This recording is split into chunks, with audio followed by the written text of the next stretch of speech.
لا إله إلا الله.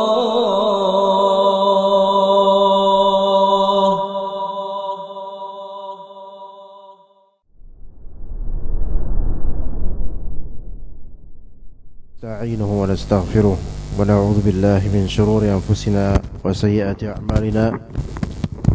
من يهده الله فلا مضل له ومن يضلل فلا هادي له. أشهد أن لا إله إلا الله وحده لا شريك له وأشهد أن محمدا عبده ورسوله لا نبي بعده. يا أيها الذين آمنوا اتقوا الله حق تقاته ولا تموتن إلا وأنتم مسلمون. يا أيها الناس اتقوا ربكم الذي خلقكم من نفس واحدة وخلق منها زوجها وبث منهما رجالا كثيرا ونساء واتقوا الله الذي تساءلون به والأرحام إن الله كان عليكم رقيبا. يا أيها الذين آمنوا اتقوا الله وقولوا قولا سديدا يصلح لكم أعمالكم ويغفر لكم ذنوبكم ومن يطع الله ورسوله فقد فاز فوزا عظيما. فإن أصدق الحديث كتاب الله وخير الهدي هدي محمد صلى الله عليه وسلم وشر الأمور محدثاتها وكل محدثة بدعة وكل بدعة ضلالة وكل ضلالة في النار. أما بعد. Pada pertemuan lampau kita telah membahas bab tentang meminta dengan menyebut nama Allah Azza wa Jalla, atau lebih tepatnya hadis, lanjutan hadis tentang meminta. Man sa'ala billahi fa'atuh, barang siapa yang meminta dengan menyebut atau mengatasnamakan Allah Azza wa Jalla, maka berilah dia. Dan pada pertemuan persis 2 pekan lalu kita bahas lanjutan hadisnya, man sana'a ilaikum ma'rufa fakafi'uh. Siapa yang melakukan kebaikan untuk kalian, maka berikanlah mukafaah. Mukafaah itu ganjaran yang sepadan, yang setimpal. Fa illam tajidu ma tukafi'uh fad'u lahu hatta taraw annakum qad kafa'tumuh. Jika kalian tidak mendapatkan hal sepadan untuk mengganjari atau membalasnya, maka doakan kebaikan buat dia sampai kalian merasa atau melihat bahwa kalian telah memberikan balasan setimpal. Kemudian kita lanjut di bab berikutnya, bab la yas'alu biwajhillahi illal jannah. Bab janganlah seseorang, atau la yus'al, bisa la yas'al, la yus'al atau la yas'al biwajhillah. Jangan ada yang meminta dengan menyebut wajah Allah kecuali meminta surga. Artinya jangan kita meminta as'aluka biwajhillah, misalnya saya meminta kepadamu dengan wajah Allah, yaitu dengan tawasul dan menyebut wajah Allah Azza wa Jalla. Jangan minta dengan menyebut wajah Allah kecuali yang diminta adalah al-jannah, yaitu surga. Kata Syekh Muhammad bin Abdul Wahhab rahimahullah, an Jabirin qal, dari Jabir radhiyallahu anhu, beliau berkata Rasulullah SAW bersabda. Dari Jabir bin Abdullah radhiyallahu anhuma, Rasulullah SAW bersabda, la yas'alu biwajhillahi illal jannah, atau la yus'alu biwajhillah illal jannah. Tidaklah diminta dengan wajah Allah kecuali al-jannah, surga. Ini merupakan ta'zim, mengagungkan wajah Allah Subhanahu wa taala, sehingga ketika kita meminta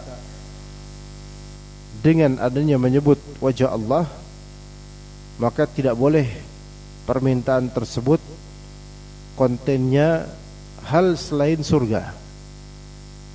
Hal selain surga.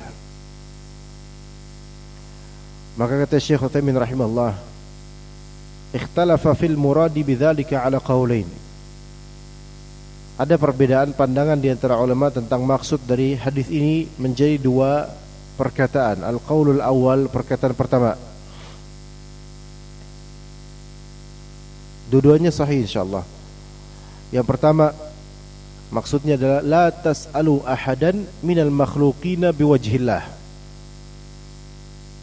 Janganlah kalian meminta kepada seorang pun dari makhluk dengan wajah Allah. Jangan pernah meminta ke seorang pun dari makhluk dengan menyebut wajah Allah. Ya. Fa idza aradta an tas'ala ahadan minal makhluqin fala tas'alhu biwajhillah. Jika engkau ingin meminta sesuatu kepada seorang dari makhluk, maka jangan meminta makhluk itu dengan menyebut wajah Allah. Meminta dengan menyebut Allah silakan, tapi dengan menyebut wajah Allah tidak, karena ada larangannya dari Nabi SAW. Saya minta tolong sama antum dengan saya sebut nama Allah Azza wa Jalla, itu masih boleh. Tapi saya minta sama antum dengan menyebut wajah Allah, maka enggak boleh. Kecuali kalau antum minta surga, dan kita enggak bisa minta surga kepada makhluk. Bisa dipahami enggak jemaah? Misal antum lagi berkebutuhan, sangat butuh, yang mana ekonomi lagi sulit, lagi susah, dan kebutuhan mendesak. Ya, betul minta sama Allah, betul. Tapi ini sangat kepepet untuk meminta kepada makhluk setelah minta kepada Allah. Ini ikhtiar, dalam rangka ikhtiar. Maka antum minta kepada seorang yang antum lihat kaya dan akan bisa memberi pinjaman atau memberi pemberian. Maka saking pepetnya antum bilang, akhi ana minta tolong, wallahi ana minta tolong, dengan menyebut nama Allah ana minta tolong. Ini masih boleh. Tapi kalau kita bilang, ya akhi ana minta tolong sama antum dengan ana sebut wajah Allah, tolong berikan ana hutang, maka ini enggak boleh. Bukan di memberi hutangnya enggak boleh. Bukan minta hutangnya enggak boleh, bukan. Itu boleh karena kepepet. Tapi dengan menyebut wajah Allah ini yang ada larangannya, la yus'alu biwajhillahi illal jannah. Janganlah ada permintaan dengan menyebut wajah Allah kecuali hanya surga konten permintaannya.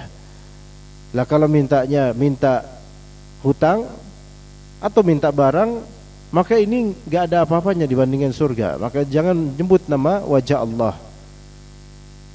Itu maksud yang pertama. Wal khalqu la yaqdiruna ala i'ta'il jannah. Makhluk tidak mampu untuk memberikan surga. Makhluk tidak ada yang mampu untuk memberikan surga. Maka jangan meminta dengan wajah Allah, meminta kepada manusia dengan menyebut wajah Allah kecuali hanya surga. Dan kita tidak, berarti di sini menunjukkan tidak boleh seorang pun meminta kepada makhluk dengan mengatasnamakan atau menyebut wajah Allah.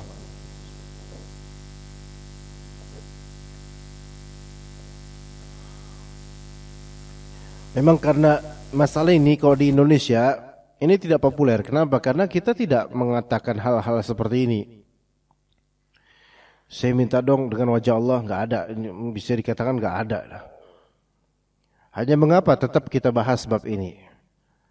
Karena selama itu ada hadisnya, maka itu ada pentingnya untuk kita pahami.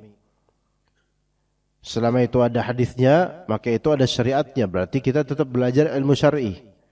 Ada pahala di balik belajar ini. Lagi pula faedahnya tidak hanya masalah zahir dari kalimat saja, melainkan faedahnya di tauhid.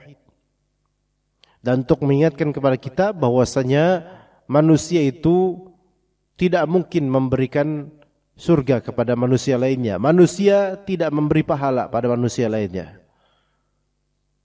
Manusia itu tidak bisa memberikan pahala tidak bisa memberikan berkah. Yang hanya bisa memberikannya adalah Allah Subhanahu wa taala. Makanya kalaupun misal surga yang Allah taala berikan itu juga sesuai dengan bagaimana bakti seorang muslim kepada orang tuanya terutama ibunya, itu bukan berarti ibunya bisa memberikan surga untuk anaknya, enggak. Seorang ibu atau seorang bapak tetap tidak bisa memberikan surga untuk anaknya. Misal juga seorang istri wajib berbuat ihsan dan melayani suaminya, betul Allah Ta'ala akan ridha, dan itu bukan berarti suami bisa memberikan surga.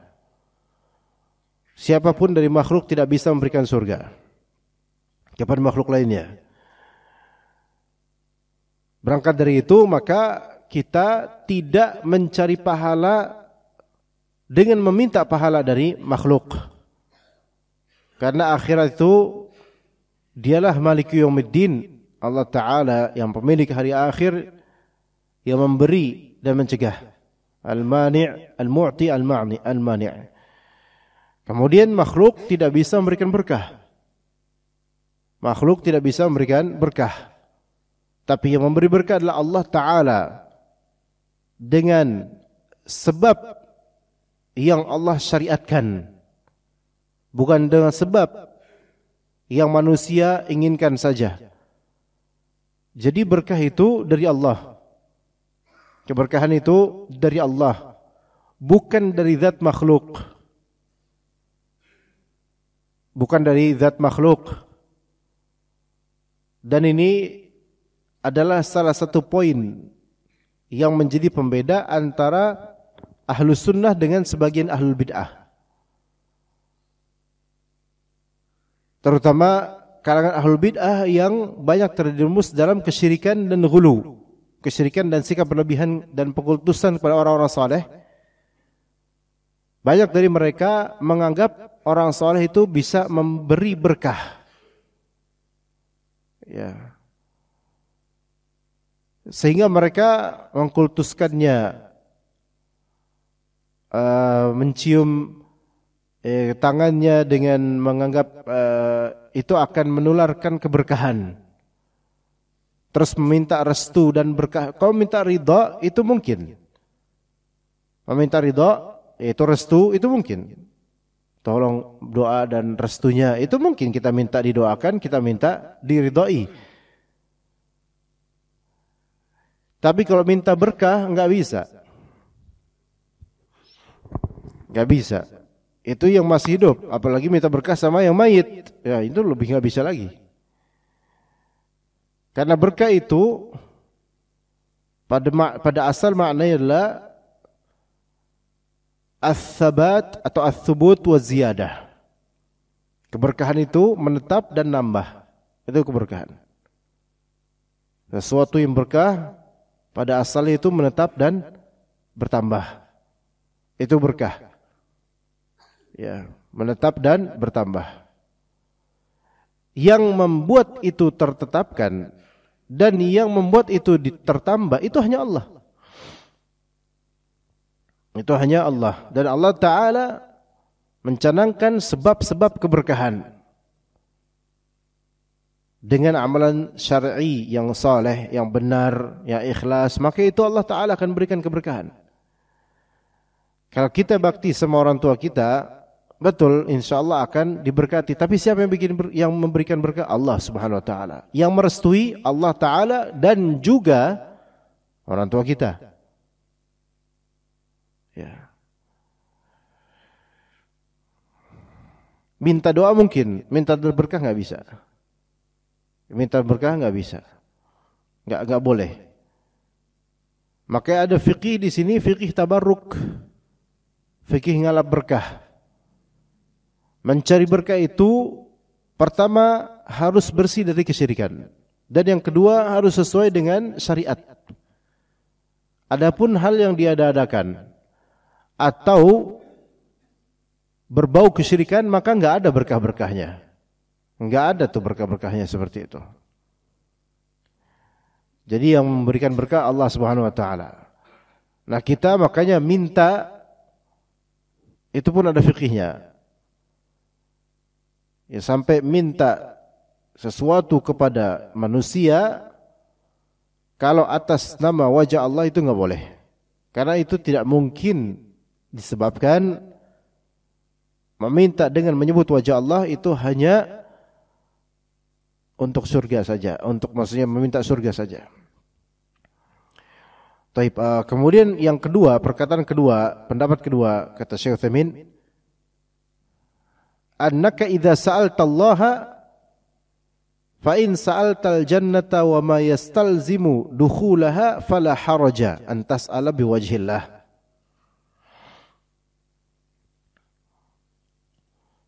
Adapun jika engkau meminta kepada Allah, mintanya ke Allah sekarang. Kalau tadi yang pertama minta kepada makhluk itu enggak boleh minta surga. Enggak bisa karena makhluk tidak bisa memberikan surga, sebagai makhluk tidak bisa memberikan keberkahan. Yang kedua, jika engkau meminta memang kepada Allah, ya, maka enggak apa-apa engkau mengatakan as'aluka biwajhik, ya Allah saya meminta engkau dengan menyebut wajahmu ya Allah, dengan bertawassul dengan wajahmu. Mintanya apa? Al-jannah, surga, wa ma yastalzim dukhulaha, dan apa yang melazimkan masuk surga, apa yang melazimkan dalam masuk surga itu. Meminta apa-apa yang ada di surga Allah, atau meminta apa-apa yang ada pada Allah yang melazimkan masuk surga, seperti meminta ampunan dari Allah. As'aluka biwajhika al-maghfirah ya Rabb, saya meminta kepada engkau dengan menyebut, dengan bertawassul dengan wajahmu, ampunan darimu. Karena ampunan dari Allah mustalzim lidukhulul jannah, ampunan dari Allah melazimkan masuk surga.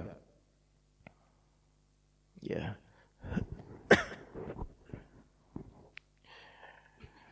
Maka dikatakan oleh Syekh Utsaimin rahimahullah, wa in sa'alta syai'an min umurid dunya fala tas'alhu biwajhillah.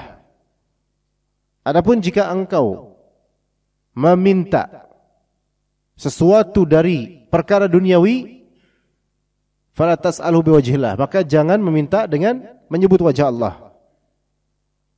Lianna wajhallahi a'zamu min an yus'ala bihi li syai'in min umurid dunya. Karena wajah Allah itu terlalu agung untuk dijadikan bahan tawasulan dalam meminta sesuatu perkara dari dunia. Dan memang itu hak. Syai' min umur, suatu perkara dunia, ikhwan, seagung-agungnya perkara dunia kita ini. Ini perkara dunia maksudnya adalah hal yang murni dunia. Seagung-agungnya perkara dunia itu kecil banget gitu loh. Kecil banget. Kedapatan sebesar apapun dari dunia ini kecil dibandingkan akhirat. Kehilangan sebesar apapun dengan dunia ini itu masih kecil dibandingkan kehilangan amalan dan iman dan amalan. Karena itulah jika kita diberikan modal buat akhirat saja kita enggak boleh sombong atau berbangga dengannya, apalagi hanya diberikan modal dunia yang sedikit, yang pasti sedikit. Taib, jadi wajah Allah Ta'ala terlalu agung untuk dijadikan sebagai bahan tawasulan untuk goal achievement berupa dunia. Misal, ya Allah saya meminta kepadamu dengan tawasul dengan wajahmu ya Allah, agar engkau memberikan saya modal buat dagang. Enggak. Kecil banget itu modal buat dagang. Terlalu remeh dibandingkan dengan penyebutan wajah Allah dengannya. Fa umurul akhirati tus'alu biwajhillah. Adapun perkara-perkara akhirat, maka silahkan bertawassul dengan wajah Allah dalam memintanya. Kaqaulika mathalan, seperti perkataanmu, as'aluka biwajhika an tunjiyani minan nar. Ya Allah, saya meminta kepada engkau dengan menyebut wajahmu agar engkau menyelamatkan saya dari api neraka. Nah, ini boleh. Sebagaimana Nabi SAW beristi'adah dengan wajahnya Allah Azza wa Jalla, meminta perlindungan dengan wajahnya Allah, meminta perlindungan kepada Allah dengan tawassul dengan wajah Allah Ta'ala. Itu juga dilakukan oleh beliau alaihi salatu wassalam. Ya. Maka ketika turun ayat Allah Azza wa Jalla di surat Al-An'am ayat 65, "Qul huwal qadiru ala an yab'atha 'alaikum 'adzaban min fawqikum." Katakanlah Allah Ta'ala Maha mampu untuk mengutus kalian, mengutus azab buat kalian dari atas kalian. Allah Maha mampu. Maka kata Nabi SAW, "A'udzu biwajhik." Ya Allah, saya berlindung dengan wajahmu ya Allah. Juga tambah berikutnya, kalimat berikutnya, "Min tahti arjulikum." Allah Ta'ala Maha mampu untuk mengutus azab dari bawah kalian. Maka kata Nabi SAW, "A'udzu biwajhik." Saya berlindung dengan wajahmu ya Allah. Aw yalbisakum syi'a wa yudhiqa ba'dakum ba'sa ba'd. Bisa saja Allah Subhanahu wa taala itu mengazab kalian dengan menjadikan kalian itu berperang satu sama lain. Maka apa kata Nabi SAW? Hadhihi ahwanu aw aisar. Yang kayak gini lebih ringan. Jadi dapat azab berupa musibah datang dari atas atau datang dari bawah kerak bumi, dari bawah bumi. Itu musibah yang mengerikan. Tapi kalau misalnya musibah itu berupa pertengkaran satu sama lain antara kita, peperangan antara kita, itu lebih mending, lebih ringan gitu kata Nabi SAW. Tapi syahidnya nanti tadi di kalimat a'udzu biwajhik. Saya berlindung dengan wajahmu ya Allah dari terkena azab. Dan ini azab di sini azab duniawi. Yang mana kalau di azab dunia ini dikhawatirkan melazimkan dapat azab di akhirat sehingga enggak masuk surga. Itu maksudnya. Ya.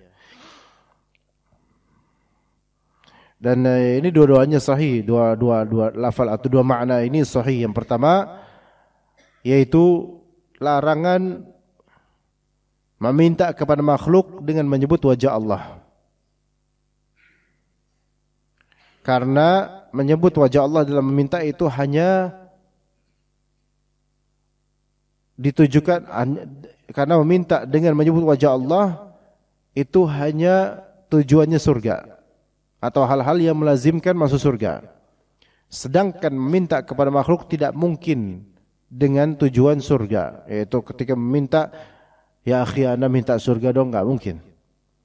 Itu pertama. Yang kedua, meminta kepada Allah,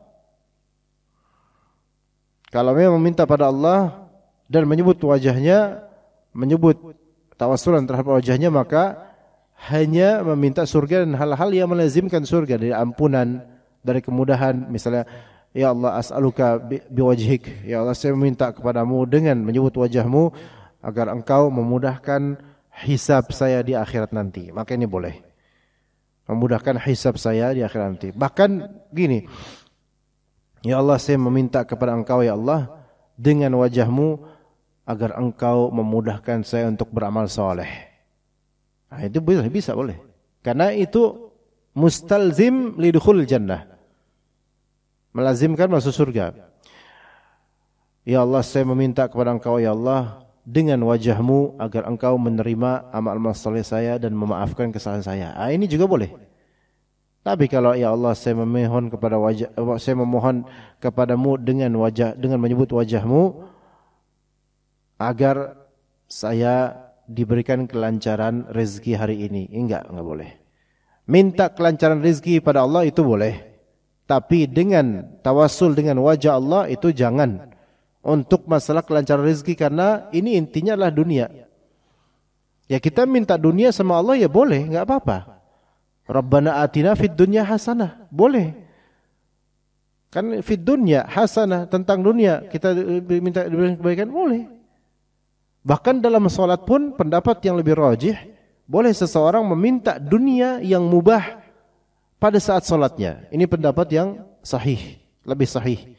Ada memang ulama yang berpendapat dilarang meminta dunia ketika lagi salat.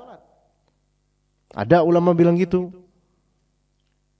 Doa ketika sholat di tasyahud akhir atau di sujud-sujudnya itu boleh, dianjurkan bahkan terutama di tasyahud akhir. Tetapi beberapa ulama mengatakan disyaratkan tidak meminta dunia. Tapi ini pendapat yang tidak tepat. Yang sahih adalah boleh. Karena meminta suatu hal dari dunia itu tidak terlarang secara zat selama itu bukan kemunkaran. Dan doa secara zat ibadah. Dia kalau memang mereka mengatakan, ulama mengatakan, iya karena kan doa minta dunia itu kan sama dengan beramal dengan amal akhirat demi dunia. Maka dikatakan, waduh kalau kayak gitu berarti nggak boleh sama sekali kita meminta kepada Allah dunia dong. Kalau memang vonisnya begitu. Melainkan semua yang namanya minta sama Allah, walaupun cuma minta dunia, itu termasuk ibadah. Kata Nabi SAW, ad-du'a'u huwal ibadah. Doa adalah ibadah. Ini mencakup doa, meminta kepada Allah Ta'ala akan hal duniawi yang mubah. Dan itu boleh juga dilakukan atau diucapkan di salat-salat kita, baik fardu maupun sunnah. Maka enggak apa-apa seseorang ketika dia ada hajat dunia yang mubah buat dia, yang boleh dia meminta di salatnya, boleh, enggak masalah. Tidak masalah. Ya tentu lebih afdal meminta akhirat. Dan boleh juga meminta dunia dan akhirat. Ya begitu. Namun jangan sampai seseorang minta kepada Allah tuh cuma dunia aja terus. Jangan sampai begitu. Ini hal yang diingkari oleh Allah Ta'ala di surat Al-Baqarah. Di antara mereka, wa minhum man yaqulu rabbana atina fid dunya hasanah. Tapi wa ma lahum fil akhirati min khalaq. Akhirat mereka enggak dapat. Kenapa? Karena enggak minta. Enggak minta sama Allah Azza wa Jalla. Hanya minta dunia terus. Tapi apakah itu ibadah? Tetap itu ibadah. Karena itu konteksnya orang yang sedang pergi haji dan mereka ketika lagi ritual atau di Arafah atau semisalnya mereka minta Rabbana atina fid dunya hasanah, maka ini ibadah bagus. Tapi yang buat akhiratnya juga. Bahkan pada asalnya akhirat yang lebih penting. Maka diajarkan oleh Allah Ta'ala, katakanlah Rabbana atina fid dunya hasanah wa fil akhirati hasanah wa qina adzabannar. Kayak gitu. Taib, perkataan biwajhillah, as'aluka biwajhillah, saya meminta kepada engkau ya Allah dengan wajahmu, dengan wajah biwajhik. Ini fihi itsbatul wajhi lillahi azza wa jalla. Di sini ada menetapkan wajah bagi Allah Subhanahu wa taala. Dan ini ada di Al-Qur'an, di As-Sunnah dan juga ijma' salafus salih. Dan Nabi SAW juga pernah mengatakan a'udzu biwajhik. Yang seperti tadi kita sebutkan, saya berlindung dengan wajahmu. Kaum muslimin mereka berbeda pandangan mengenai wajah yang dinisbatkan oleh Allah kepada dirinya ini. Apakah dia wajah hakiki? Atau dia, ini maksud dari wajah ini adalah suatu ungkapan tentang zat akan Allah, zat Allah Azza wa Jalla, sehingga bukan wajah hakiki?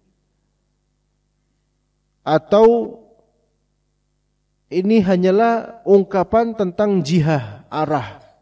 Karena wajah itu adalah arah. Maka wajah dan jihah itu satu asli kata. Atau wajah ini artinya adalah thawab, pahala. Ya, ini lebih jauh lagi. Maka yang sahih adalah maksud dari wajah Allah di sini wajah secara hakiki. Yaitu Allah Ta'ala memiliki wajah secara hakiki yang Allah Ta'ala lebih tahu tentangnya dan sesuai dengan keagungannya. Yang tidak sama dengan wajah makhluk. Memang secara bahasa Arab, wajah itu bisa dimaknai yaitu zat fulan. Karena inti dari manusia dalam pergaulan, muamalah, pertemuan, itu intinya ibrahnya ada di wajahnya. Antum bisa mengetahui fulan dan fulan dari wajahnya. Kalau badan, ya serupa-serupa gitu loh. Wajah juga serupa, tetapi tetap wajah itu membedakan antara fulan dengan fulan. Sehingga hakikatnya fulan, ya dilihat wajahnya. Antum mau tahu gimana fulan senang atau sedih dari wajahnya. Antum bisa membaca karakter fulan dari wajahnya. Ya, jadi wajah ini bisa jadi ungkapan tentang fulan, tentang zat fulan, zat seseorang. Itu di bahasa Arab memang ada. Tapi bukan itu maksud dari saya memohon kepadamu dengan wajahmu, bukan itu maksudnya. Maksudnya tetap wajah di sini adalah wajah hakiki yang Allah Ta'ala miliki sesuai dengan keagungannya. Juga wajah secara bahasa bermakna jihah. Secara bahasa makna jihah. Sebagai tafsiran sebagian dari ulama ahli tafsir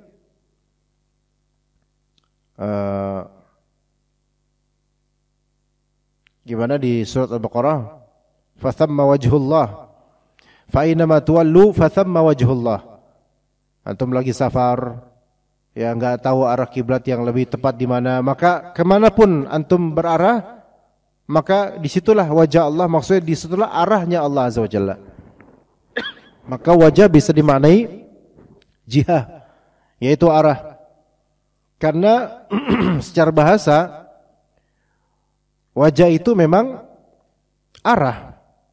Ketika seseorang menghadap sesuatu dengan wajahnya, maka dia mengarah ke hal tersebut. Namun sebagian dari kaum muslimin ada yang menafsirkan wajah Allah adalah thawabnya Allah, yaitu pahala dari Allah. Dan ini salah. Berarti fa'ina ma tuwallu fathamma wajhullah. Maka kemanapun kalian menghadap, maka disitulah pahala dari Allah. Enggak seperti itu.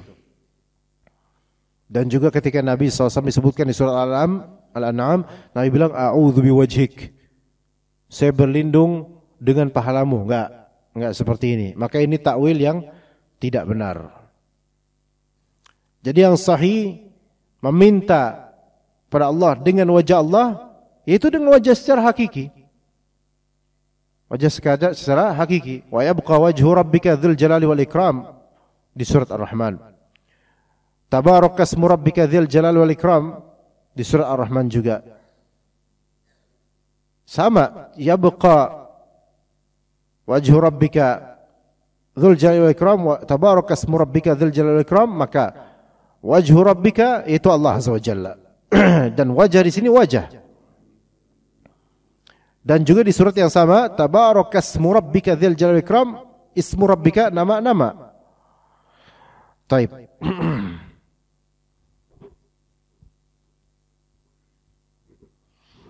Maka sebagian dari ahlul bidah mereka mengatakan wajah Allah itu bukan wajah Allah. Bagi ahli ta'til, ahli bid'ah, ahli ta'wil yang mereka suka mentakwil sifat-sifat Allah, mereka mengatakan ketika dalam ayat disebut wajah Allah, maka itu bukan wajah hakiki. Allah enggak punya wajah, karena kata mereka, kalau Allah punya wajah berarti sama seperti makhluk. Makhluk punya wajah, Allah punya wajah, lo berarti sama dong. Ya akhi, kita katakan bahwasanya kesamaan apa yang ada pada Allah dengan kesamaan apa yang ada manusia, namanya mungkin sama. Wajah, tangan, mata. Tetapi kalau antar manusia saja enggak sama, padahal sama-sama punya mata dan sama-sama makhluk, juga bentuknya serupa, enggak bisa sama, apalagi makhluk dengan Khaliqnya. Maka ketika Allah Ta'ala memiliki wajah, dan memang memiliki wajah sebagaimana Allah kabarkan, maka tidak akan pernah sama dengan wajah makhluk. Gitu. Sebagaimana Allah Ta'ala punya pendengaran, makhluk juga punya pendengaran. Maka apakah sama? Kesamaan label pendengaran tidak melazimkan kesamaan hakikat dari label itu. Lah antar makhluk aja pendengarannya beda-beda kok. Ada yang budak, ada yang curek, ada yang tajam pendengarannya. Itu antar makhluk. Lah sekarang dikiaskan dengan Allah, tentu enggak sama, enggak bakal pernah sama, enggak bakal. Tetapi karena Allah mengabarkan bahwa Dia Maha mendengar, ya kita tetapkan Dia Maha mendengar, enggak usah kita cari-cari lafal-lafal atau makna lain. Ketika Allah kabarkan bahwasanya Dia memiliki wajah, maka kita katakan Dia memiliki wajah. Dan tidak kita katakan wajahnya sama dengan makhluk. Tidak pula kita katakan, kalau kita katakan dia punya wajah berarti sama dengan, enggak gitu juga. Apa yang Allah tetapkan, apa yang Allah dan Rasulnya tetapkan, maka itulah yang kita tetapkan. Dan apa yang Allah dan Rasulnya nafikan, maka itulah yang kita nafikan. Dan apa yang Allah dan Rasulnya tidak pernah kabarkan, maka kita berhenti dalam mengucapkannya. Itu Ahlussunnah seperti itu jemaah. Taib, karena Allah Ta'ala mengatakan laisa kamitslihi syai'a. Tidak ada yang serupa dengan Allah Subhanahu wa Ta'ala. Baik, kemudian ada juga permasalahan yang sebenarnya dulu dibahas dari dulu, terutama Syekhul Islam Ibn Taimiyah dan sebelumnya oleh Fakhruddin Ar-Razi dalam beberapa kitabnya. Fakhruddin Ar-Razi wafat 606 Hijriah. Yang beliau afallahu anhu wa rahimah, beliau pentolan Asy'ariyah pada zamannya, dan sampai sekarang juga masih banyak yang mengikuti dari segi akidah Asy'ariyahnya, walaupun dihikayatkan oleh Syekhul Islam Ibn Taimiyah rahimahullah bahwa beliau pada akhirnya bertaubat dari madhab Asy'ariyah dalam masalah akidah, terutama soal sifat dan lainnya. Masalah sabda Nabi SAW, innallaha khalaqa Adama ala suratih. Sesungguhnya Allah Ta'ala menciptakan Nabi Adam dengan gambarannya. Nya di sini itu kembali ke siapa? Kembali ke apa gitu loh. Innallaha khalaqa Adama ala suratihi. Sesungguhnya Allah Ta'ala menciptakan Nabi Adam dengan surahnya, dengan gambarannya. Nah, nya di sini menurut Fakhruddin Ar-Razi dan juga lainnya kembali kepada Adam. Sesungguhnya Allah Ta'ala menciptakan Adam sesuai dengan gambarannya Adam. Tapi ulama Ahlussunnah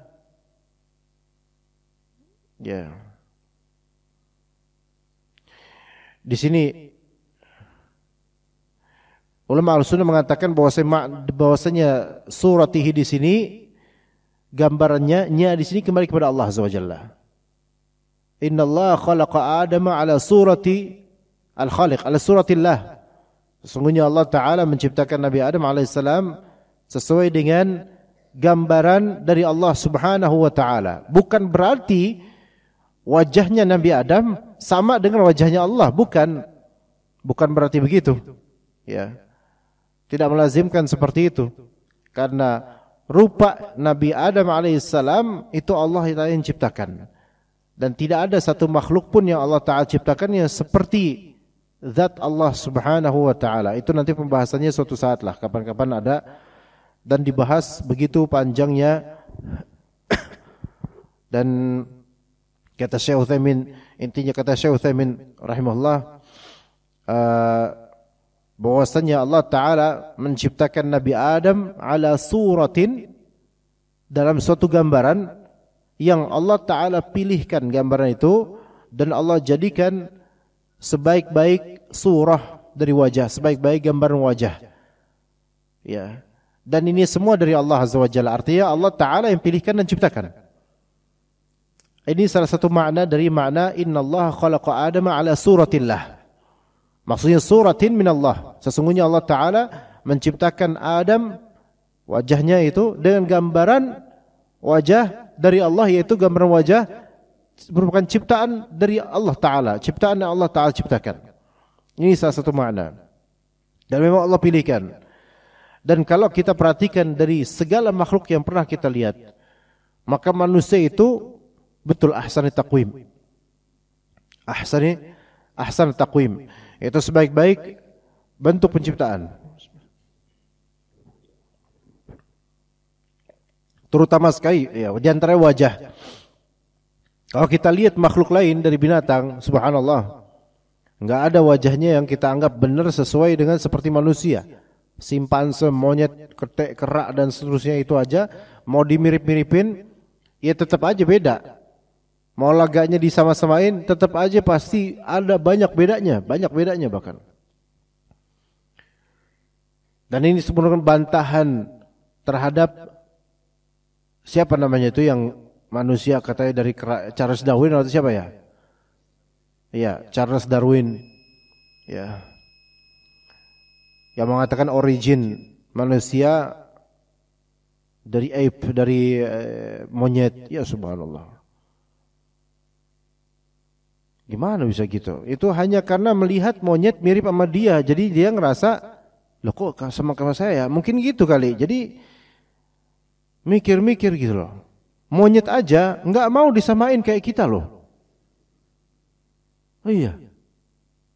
Monyet kan nggak mau nyamain diri sama kita. Maksudnya mereka mungkin nggak tahu di alam mereka. Tapi kita masa kemudian mereka di pendapatnya Darwin ini origin kita dari sana. Ini bantahannya itu secara logika aja udah kebantah gitu loh. Apalagi kok kita pakai dalil. Allah Ta'ala menciptakan Adam, origin kita kan Adam. Lah ini berarti ngatain Nabi Adam dong, gitu kan?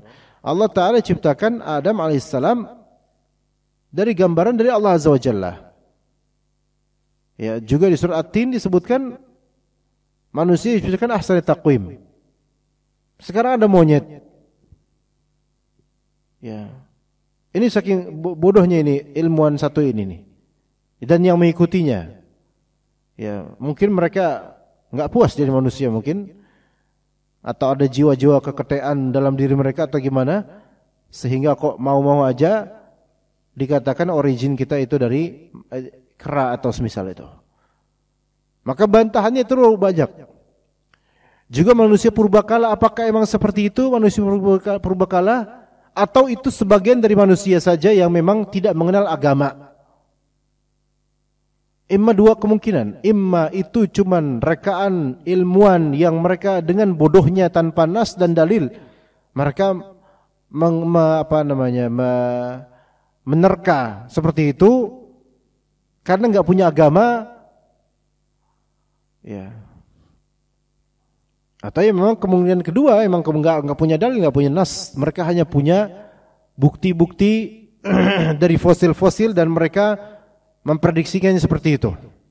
Sekian juta tahun lalu manusia itu masih bawa apa tuh yang kayak gini tuh ya. Kemana-mana bawa, terus bentuknya itu ininya agak panjang, agak maju gitu, udah kayak monyet gitu, terus gede badannya, cuman pakai bawahan doang. Manusia purbakala katanya. Kita pikir manusia purbakala gimana? Berapa tahun sih dulunya? Pertama Nabi Adam paling awal turun.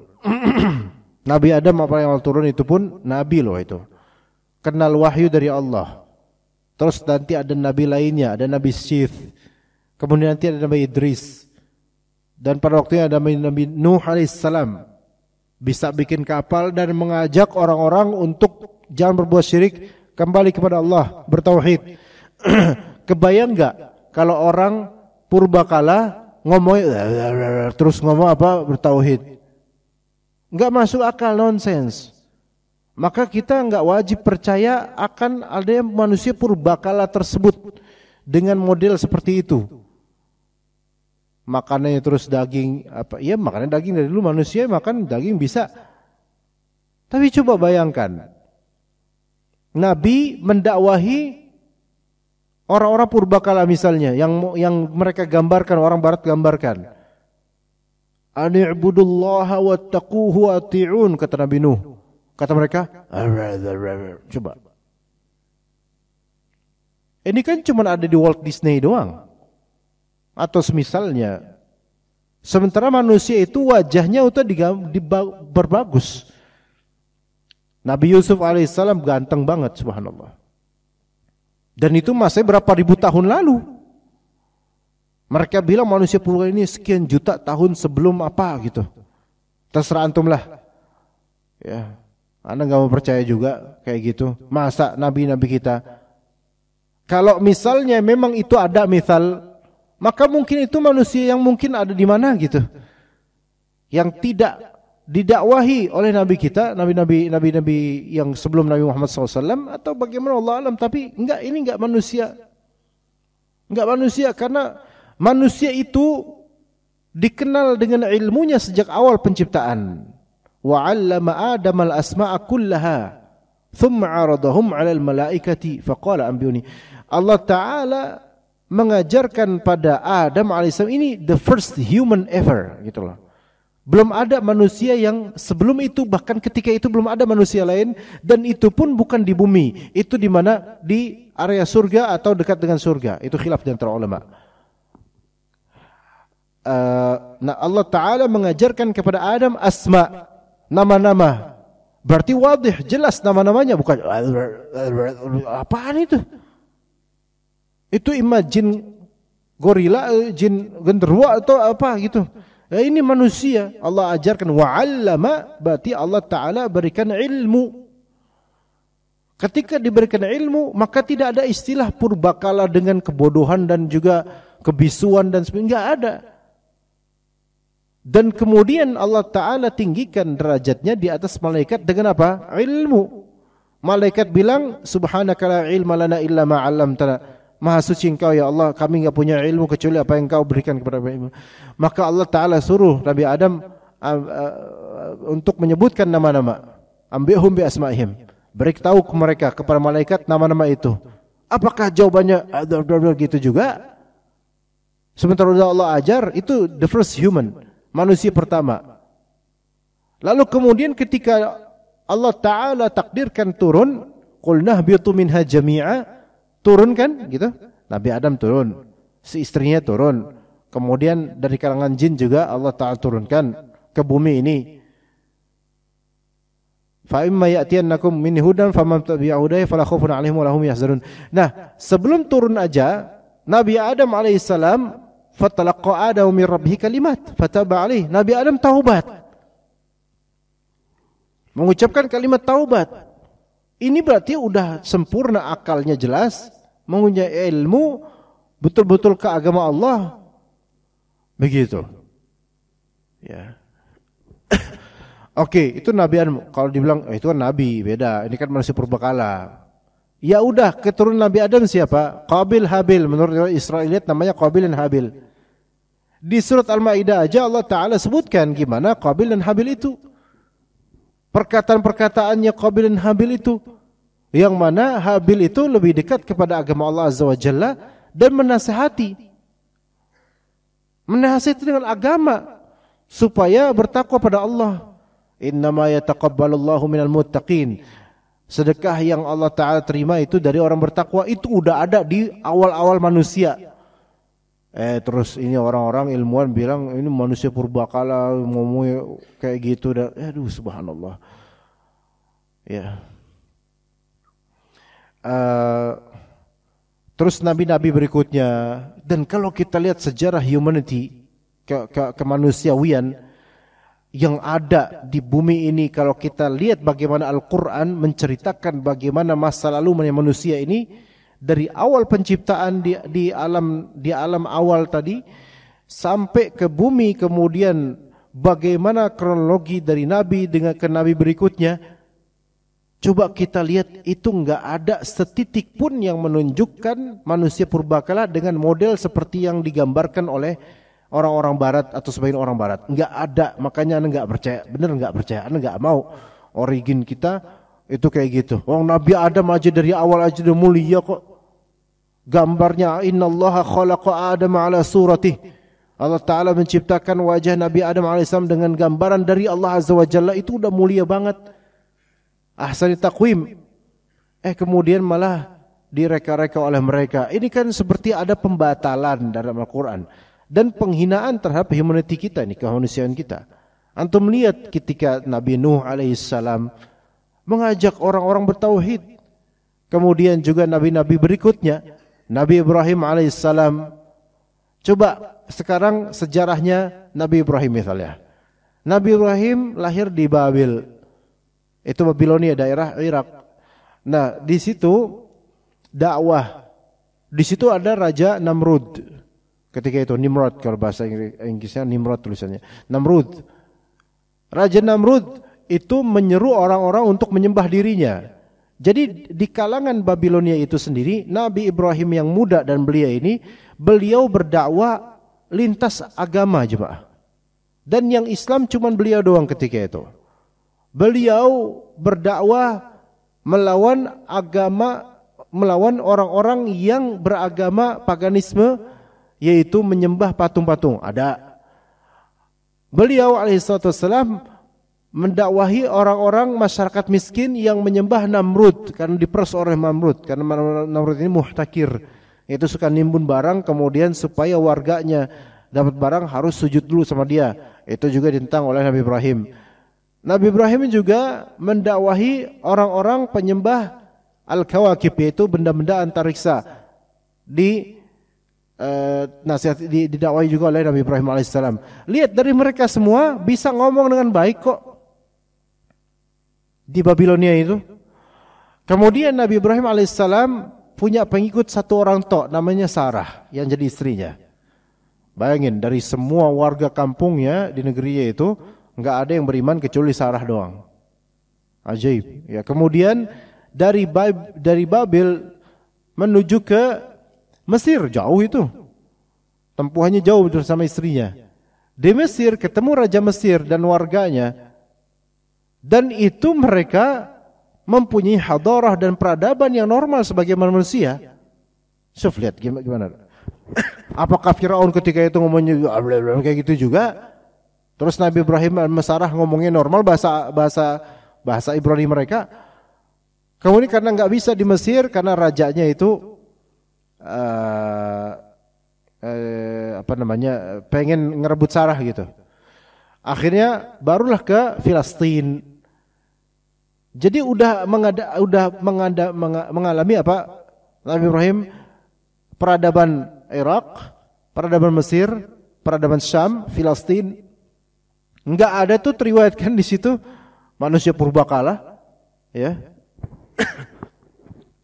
Dan kemudian ketika sudah punya Hajar, lahirlah Ismail alaihissalam. Maka Allah Ta'ala wahyukan untuk ke Mekah, ya, Bakkah, ke Mekah. Yang ketika itu nggak ada peradaban, nggak ada orang ketika itu. Apakah di tengah jalan di gurun pasir pas jalan kemudian ketemu sama manusia purbakala? Enggak. Dan di situ berawalnya hanya Siti Hajar dan Nabi Ismail alaihissalam. Enggak ada siapapun. Yang pada waktunya kemudian Allah Ta'ala berikan air, ya kan ya? Banyak tuh air ngocor gitu. Ada kafilah musafir kalangan Bani Jurhum namanya, yang di kejauhan lewat terus melihat ada seekor burung atau berapa burung mengitari suatu wilayah. Loh, itu ada di padang pasir kayak gini, dan itu kan Mekah itu kan dia padang pasir tapi dia modelnya bukit-bukit lembah gitu cuma. Ya. Itu kenapa di kejauhan ada burung muter-muter. Kata pemimpin kafilahnya bilang, tidaklah ada burung muter-muter kayak gitu, imma dia ada bangkai, imma ada air. Dan ini di tengah perjalanan kering kayak gini, kita butuh air. Yuk kita ikhtiar ke sana. Akhirnya ke sana mereka menemukan siapa? Siti Hajar dan putranya, Nabi Ismail alaihissalam. Lihat tuh, bagaimana Allah Ta'ala memberikan suatu kesulitan yang luar biasa pada seseorang yang justru itu pintu kemudahan ke depannya. Yang kalau dia tetap pada posisi awal, belum tentu dia dapat kemudahan dan keindahan itu. Itu hikmahnya jemaah sekalian. Maka datang. Lihat di sini baru permulaan pembangunan, yaitu apa? Hadarah, yaitu peradaban Arab. Di sini mulainya. Ini mulainya peradaban Arab. Belum ada Arab sebelumnya itu ketika itu. Maka Bani Jurhum datang minta izin sama Siti Hajar untuk memanfaatkan air yang disebut Zamzam. Ketika itu disebut Zamzam, maka mulai dari situ mereka tinggal di tempat itu, minta izin tinggal di tempat itu. Itulah cikal bakal Arab. Apakah mereka ketika ngomong sama Hajar gitu? Enggak. Ngomong kayak ngomong orang biasa, normal. Dengan bahasa mereka akhirnya paham, ya udah. Akhirnya sampai Nabi Ismail besar, udah siap nikah dengan putri dari Bani Jurhum. Kemudian Nabi Ibrahim suatu hari datang, karena ini enggak benar istrinya, maka disuruh cerai. Akhirnya diceraikan dan cari istri lain dari Bani Jurhum juga. Punyalah habis itu dari keturunan Nabi Ismail anak pinak. Akhirnya jadi nih orang Arab nih nanti. Orang Arab, lihat. Kita ilmuwan dari mana nih orang-orang yang mengatakan purbakala itu seperti itu? Enggak ada dalam kisah dalam Al-Quran yang mengindikasikan setitik pun bahwasanya ada manusia yang kayak gitu modelnya. Maka jangan percaya, ikhwan. Apalagi itu dikartunin, terus bertindak seperti ini, seperti itu, barbar dan seterusnya. Subhanallah. Enggak tahu deh kalau memang ada manusia kayak gitu di suatu hutan atau padang pasir tertentu, tapi di Al-Quran enggak pernah ada indikasi seperti itu. Sebarbarnya orang-orang jahiliyah, kita tahu mereka adalah orang-orang musyrikin Arab yang suka menumpahkan darah. Tapi antum lihat orang-orang musyrikin Arab suka menumpahkan darah, suka perang, suka gesekan antar kabilah dan suku, itu suka banget kan? Bukankah itu jahiliyah? Iya. Bukankah itu keterbelakangan? Iya.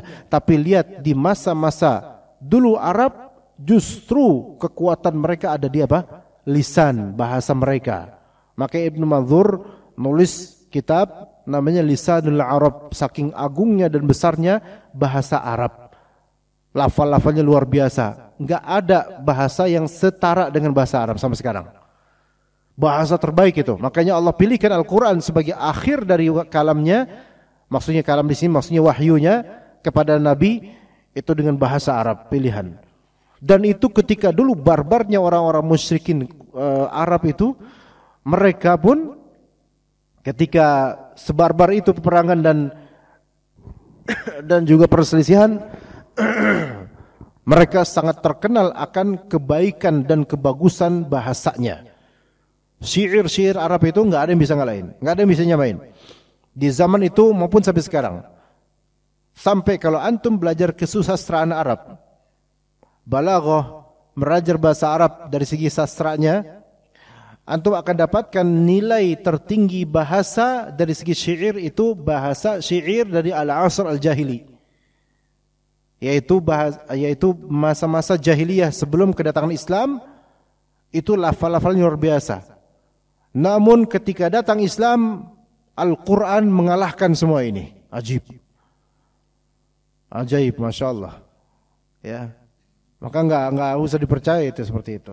Justru peradaban manusia itu peradaban yang betul-betul menjunjung ilmu pada asalnya. Ya begitu. Dari Nabi Adam alaihissalam. Ya wallahu ta'ala alam. Kita cukup sampai sini insyaallah. Barakallahu fikum jami'an. Wa sallallahu ala nabiyina Muhammad wa ala alihi wa sahbihi ajma'in. Subhanakallahumma bihamdika asyhadu an la ilaha illa anta astaghfiruka wa atubu ilaik. Assalamualaikum warahmatullahi wabarakatuh.